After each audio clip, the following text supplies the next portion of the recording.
Sara answered the call to return. She had been looking at the Gajilon attack of friends from high above all the action. It was a big confusing cluster down there, all those people struggling in such a small area.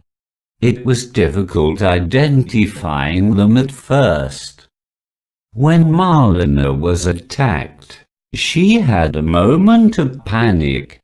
The one person capable of bringing them back could have died. She needed to be down there to help them.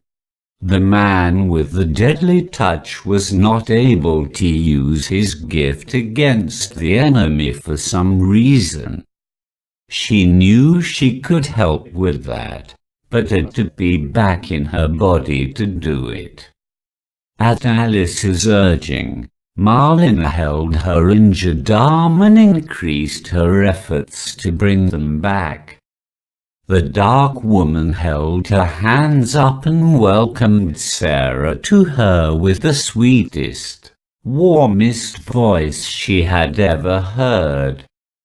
With one brief, troubled look at her pale, stiff body, she set aside her misgivings and moved directly through Marlena's body and back into her own. Traveling through this woman was more of a process than she anticipated. Sara could feel the pain she was causing her guide and regretted that she had to grab onto a piece of her life source and carry it with her to ignite a spark into a long-dead body. Sara hit the fleshy form before her and felt a sharp stabbing sensation. Dried-out eyeballs cracked open to see a world covered in a filmy haze. Taking a deep breath hurt like a million razor blades exploding in her lungs, and her fingertips were numb and flaky.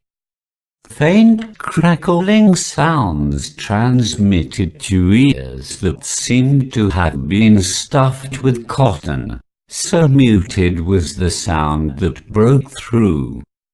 It took her a minute for her to realize that the sound was her long unused fingers and leg joints moving as she shifted around on the hard cold surface beneath her. Realizing the current state of her body would not allow her to help the others, she used her powers to normalize her functions.